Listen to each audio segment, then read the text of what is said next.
Welcome to the Grassroots Army Podcast. This platform is for common sense people looking for up-to-date, accurate, and truthful information without the hot garbage corporate media bias. The power of one can lead to the power of many.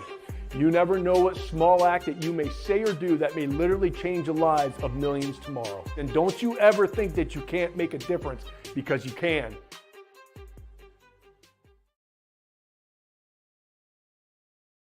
Good morning, my fellow Michiganders. Good morning, my fellow Americans. Welcome again.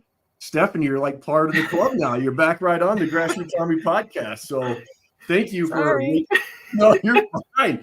Waking up early with me this morning. People are probably wondering, like, Garrett's live is actually right before I get up. What's going on? But you know me, when there's something hot off the press, I want to get the messaging out there, especially.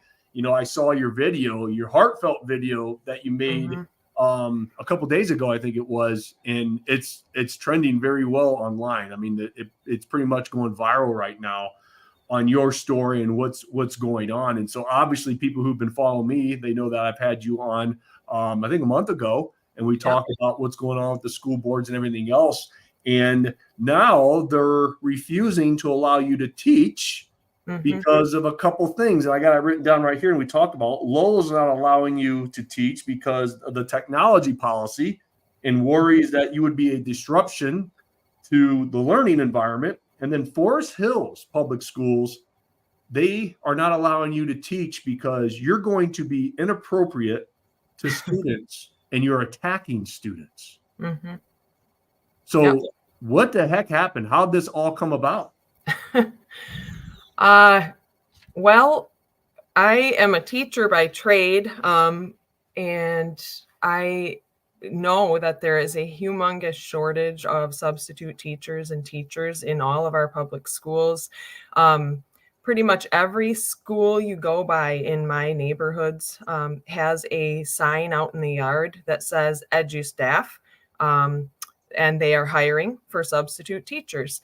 And all summer long, I walked past those signs with my husband. We've been walking a lot lately to get some think time. And it's just been weighing heavily on me that I should probably use my talents to get into the schools again and help out. We have 6 kids. I've been crazy busy with work all these years. I work for my husband in his dental practices, but as time has allowed and our kids get a little bit older, I thought, what a perfect time to actually get back in. I've wanted to for so long and to help out. I love kids. I've got years of experience in the schools. And so I jumped through the hoops. I got myself all set to go to work in the schools as a substitute teacher, got approved. I was so excited to take my first job. It's been so long. And I took my first job with Lowell area schools. This would have been last week, Friday. And the day before, it got canceled. There's an app that the substitute teachers use, and then the schools use the same app to seek subs.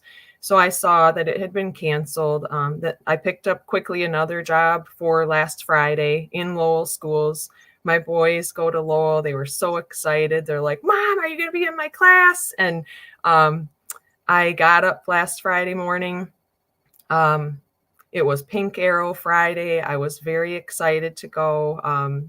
And there's a lot of energy in the community for that day to support those who are battling cancer or who have passed away from cancer. So it was I thought just a fun day to start, and got a notification as I was headed out the door that my job was again canceled.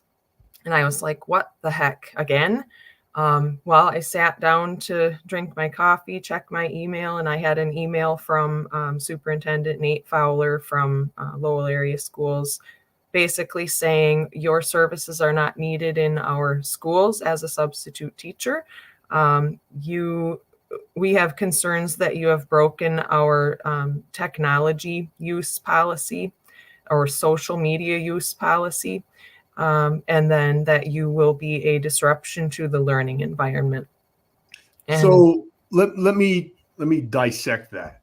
So So what, because you've been pretty active with school boards, and I'm going to show a school Mhm. board here in a second. So Yep. basically you were just been standing up for what you believe in, your values, your beliefs, saying, hey, I have a Yeah. problem with, sexually explicit books being in the school libraries. Yep. I have a problem with boys using girls' locker rooms and restrooms. That's basically what you've been posting and standing up for, Mhm. correct? Yeah. Yep. So I've gone to board meetings. I started in 2020. I go to as many as I can, which is a lot. I Which speak. you should. Good job. Yeah.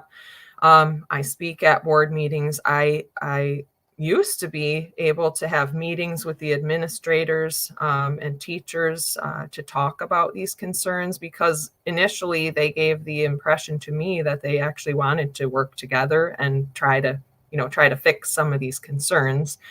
It became apparent early on, though, that they were just blowing hot air. They didn't actually want to fix anything. And what were some of your concerns at the time? Well, initially, the concerns were related to a book dump that came into the schools in 2021.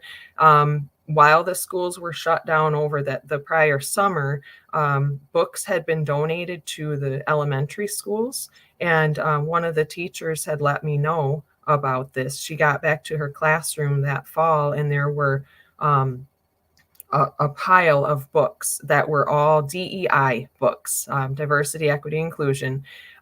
They were BLM, they were anti-police, alternate gender ideology, anti-family type topics, LGBTQ. And then it came with a binder, and it gave instructions to the teachers to make sure that you read one of these books at least once a week to the kids as a read aloud, as a way to encourage anti-racism and diversity, equity, and inclusion with lower elementary is where this was. So that was one of my first concerns that I came in. I brought that to the attention of the superintendent and the superintendent of curriculum. And I just said, where did these come from? And they were a donation. But I said, do you even know which books came into your classrooms? Have they been vetted? Because I went through that list of books and they had no clue. And he admitted they had no clue which books were donated or what the content was. So once, pretty much right out of the gate, when they realized that I had concerns that were opposite of what their concerns were, they didn't want to meet anymore. I've been shunned. I've tried to get on different committees, on the parent advisory committee. I've tried to get on the sex education advisory board. I've tried every step of the way, and they blocked me. This is like hypocrisy at its finest, right? We Yep. have somebody who's very passionate, right? Mm-hmm. You're Yep. standing up for kids. You have Yep. beliefs. You have values. If you would put your type of passion into your belief systems and you flipped it and went to basically the progressive left side, and you were this passionate about the LGBTQ community or Black Lives Matter or DEI, you would be celebrated in the public school system. You would be a hero. They would run with you. They would love you. They support you. Be on every gosh darn committee. They'd support you in school board. But since you don't align with their beliefs, now you're attacked. Now you're blacklisted. Now you're shunned. And this is garbage. Okay. Yes. Absolute hot garbage. Now you're currently in a lawsuit with Lowell, correct? Yes. All right. Yes. So, which I'm going to play the devil's advocate. So if I was hiring someone, I wouldn't want to hire you because you were suing me, right? But that's not the reason why they said that they weren't going to hire you. It's not because, hey, we're in a lawsuit. It's just not the right time. It's because of the technology policy and basically your beliefs, correct? Yeah. I mean, I would have been able to swallow that. I still wouldn't have been happy about that, because the lawsuit does not have to do with my ability to be in a professional environment and, and work with students and other teachers. The lawsuit is my attempt to try to regain my First Amendment rights, because Lowell told me in a cease and desist letter that we talked about, before, that I can't speak with my own kids' teachers without permission each time from the superintendent or the principal of the school. And that I cannot, I don't know. Oh, But no, they did not tell me that it was related to the lawsuit. The reasons they gave were very confusing to me, because how could I break their technology policy or be a distraction to the learning environment when I've never stepped foot as an employee in the schools? I hadn't even worked there yet. So for them to preemptively block me yet again, for reasons that hadn't even happened yet, did not make sense to me at all. I did email back. I emailed the superintendent and I asked these questions. I just said, help me understand. Give me a chance to show you that I do know how to be a professional in a learning environment. I have done it for many years. And did they respond? No response. Just crickets, as we say. Crickets. Yep. Let me show a video of a school board meeting that you attended back in April 2022 with Forest Hills Public Schools. So let's show the audience, because you've been standing up since 2020, right? Yeah. All right. So this is one of many, but this is pretty powerful. Listen in. Hello, my name is Stephanie Boone. My address is on file. As most of you know by now, I'm running for Kent County Commissioner right here in District 5. And on the morning of March 20, I woke up to over 100 anonymous voice text messages, voicemails, texts, emails, filling my mailboxes from a person claiming to be my campaign manager. And he pulled an all-nighter. He started at midnight and went through 6 a.m., commentating on each and every one of my Facebook campaign page posts, as well as my website, giving me his version of advice for my campaign. Many of the messages were sexual and threatening in nature. This individual is openly gay and very upset that I am what he calls a homophobe, a bigot, a racist, and other names that he used at school to call me. I was doxxed, I was signed up for spam calls, texts, and emails, and even a few gay porn sites. He also made the mistake of posting my personal contact info on his Instagram profile, encouraging the public to give me a piece of their mind because I am running for office as a Republican, and said that I deserve everything that comes my way and I better get right with God before I die. I found myself looking around that morning wondering if I should be boarding up my windows and hunkering down in my basement and holding my kids a little bit tighter.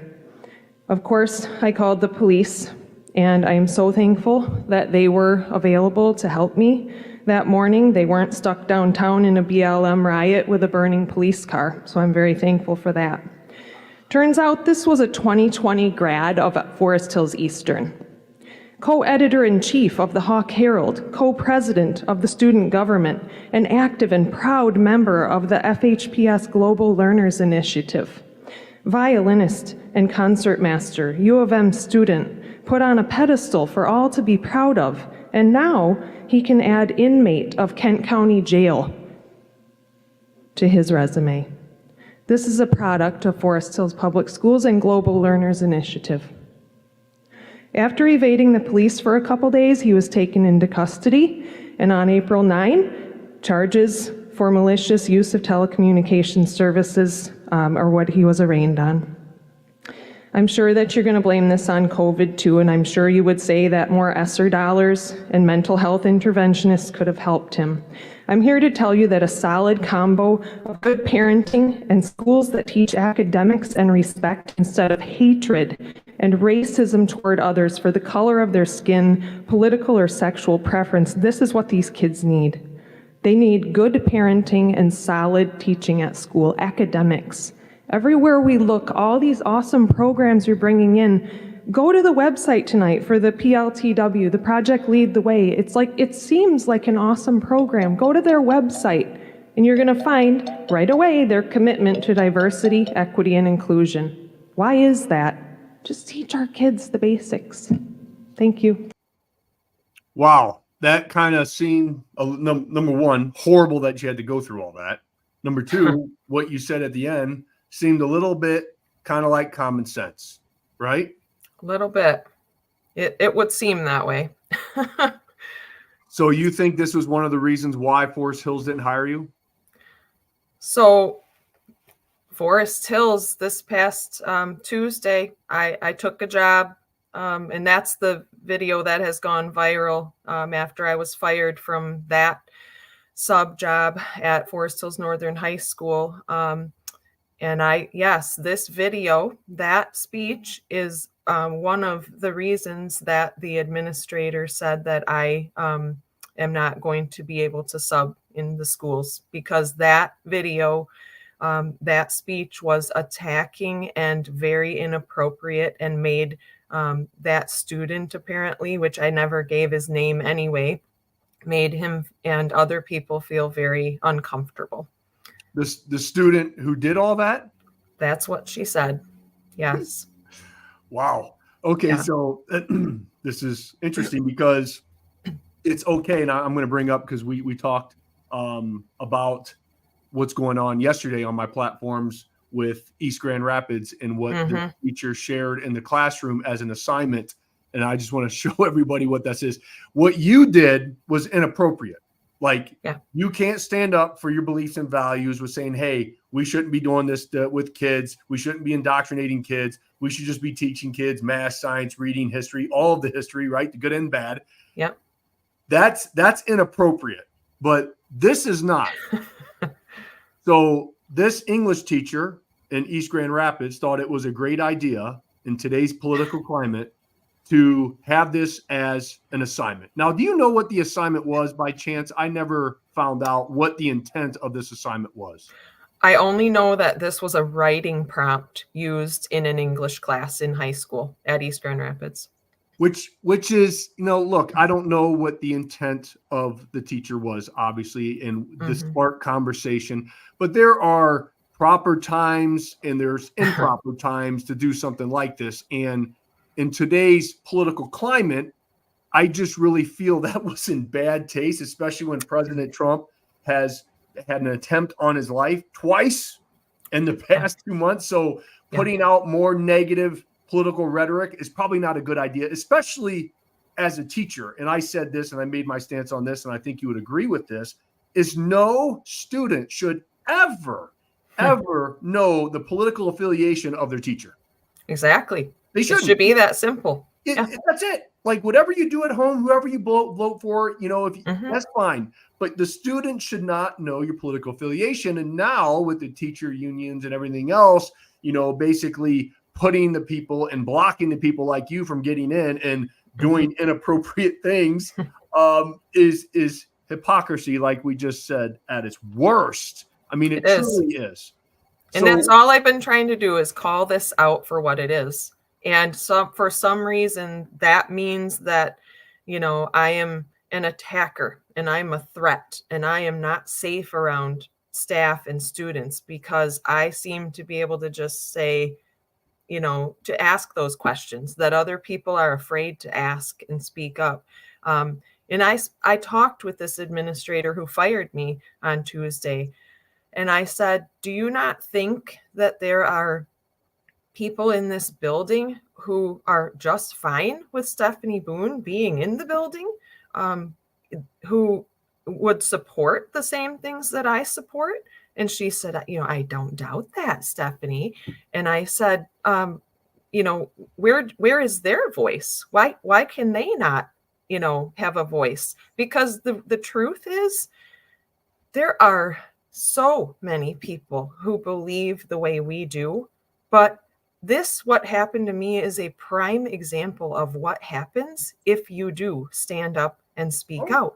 So these teachers are afraid. They see what happened to me. They don't want to be taken out of their classroom in front of a classroom full of students like happened to me and told to get your things and go to the office for no reason. That is embarrassing. It's shaming. It's everything that they try to say we're doing to them, except they're actually doing it to us for real. It's horrible. You're absolutely spot on. And I've said this time and time again. We won't see a lot of people stand up against everything that's going on. I mean, not only we can go on and on about the public school systems, but we can go into like, our nation's policy right now with the illegal immigration invasion that happened with over 10 million, with, the economy, with crime being out of control. People won't truly stand up until there's breadlines. And because people are afraid, just like you just said, that they're afraid of not being able to provide for their family. And now with everything getting crazy out there with the economy and stuff, they're really concerned because, I've seen this time and time again that people are now starting to say, well, I'm pulling from my retirement to pay for bills. Absolutely. I'm pulling from retirement to pay for my daughter's dance lessons and athletic stuff. And that's scary. Like we're at this point in time where we're not accumulating wealth. We're taking from what we saved, even if you have a savings. And unfortunately, the majority of Americans do not. So they're taking from or putting it on their credit cards, which is the beginning of the end. It's something's going to have to break. That's for sure. Stephanie, I am so sorry that you're going through this, but I want to say on behalf of everyone that's watching right now, because I know you have a lot of support within the grassroots army. Thank you. Thank you it gives me the chills, because this is the whole premise of what we're trying to do is ordinary people doing extraordinary things. And is it hard? 100%. Does it suck? Yeah, but you're one of the few people that are brave enough to embrace the suck, to take the punches, to take the arrows, to do what's right. And so obviously I feel that there's going to be another lawsuit on the horizon. With the shenanigans that they just pulled. So, but like we talked about before, it's a long process, and we need people like yourself to be willing to put themselves out there for the good as a whole. So it's the power of one can lead to the power of many. And I know someone is going to be watching the show, and you are going to inspire them to get involved some way, somehow. Yeah, it's happening. I mean, I've had just hundreds of people reach out to me privately. Again, it's mostly private support because they are afraid to speak out. I've had school teachers and administrators and strangers, friends, friends from my past, you name it. And Tuesday was a really rough day for me. And when I came home, I pretty much just spent the day crying and sobbing while I was trying to figure things out. And my boys came home from school and they were like, how'd it go? Did the kids bully you, Mom? Because they thought I was going to teach that day. And I said, I got fired. And they were like, what? And they were like, you're kidding. And I told them what happened. And that was one of the hardest things for me to do, was to face my own children and explain to them why their mom somehow got fired for being inappropriate with children and attacking children. They don't understand that language because that's not their mom, right? So can I a minute read? My daughter goes to Northern Michigan University, and I had sent her a link to the video of the live that I did. I just said, how's your week been going, honey? And I sent her the video to show her how my week's been going. And her response, she said, first, you are a beautiful crier. Second, I am so sorry that happened. Third, that is absolutely ridiculous. That is straight up ludicrous. You wanting to help at school is testament enough to who you are as a person. You owe Forest Hills Public Schools none of your time for the years of hatred they have inflicted on you. And yet you continue to stand up not only for our family, but for the families who don't have a voice. That infuriates me, that someone would ever make you feel as though you harm children. Ridiculous. Just keep being you and stay true to where the Lord is leading you. That's my 21-year-old college student daughter.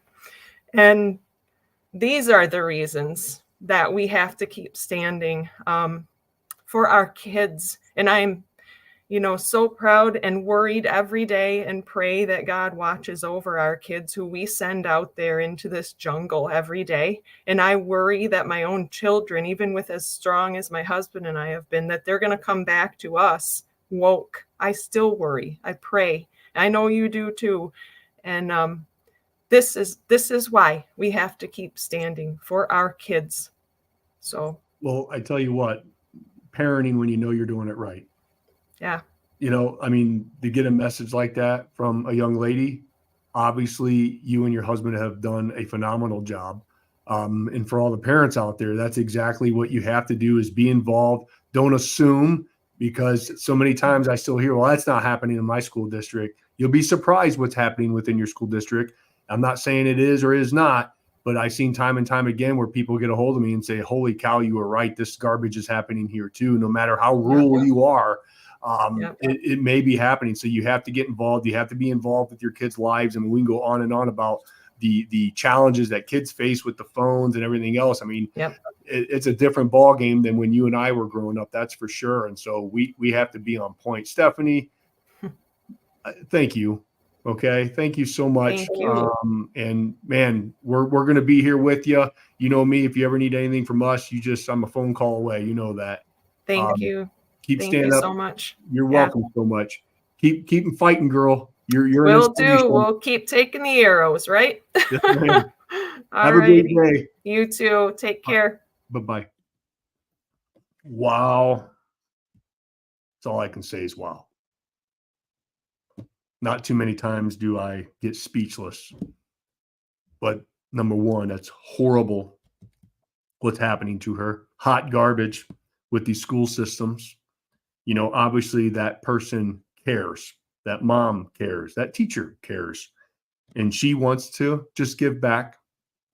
And you are not allowing that to happen because of your political affiliation and your beliefs, which I thought public schools was for all, not your just small echo chamber. You may think it's big, but it's small. You just try to fear everyone and force everyone into believing what you believe, which over time will not work. You must use power, not force. To end on this, I will continue to talk about the event that me, Kevin Rinke, and Chairman Pete Hoekstra, which is doing a phenomenal job with the Michigan Republican Party, October 6th in Hanover, Michigan, over in Jackson County. We are going to be doing a Reagan Ranch Family Fall Festival on Sunday afternoon at 2 p.m., October 6th. It's $35 per person, $100 per family of 5. And you can register at xngop.org, which is just jacksongop.org. But that's what JXN stands for. It's in the description of this live. If you are in, the surrounding counties, Lenawee, Hillsdale, Jackson, it's my neck of the woods, baby. So I'll be coming back to the Irish Hills area. So if you guys are in that area, come on out. It's going to be a great day of speaking, inspiring Michigan's greatest asset. Of course, we will all take questions of what's going on. So this is your opportunity to be represented. That's Friday. So I will see you all there. Have a great day.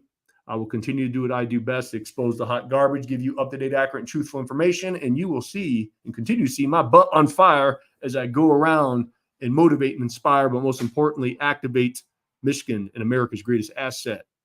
All of you, we the people. God bless you. God bless the state of Michigan, of course, and always, God bless these United States. Until next time.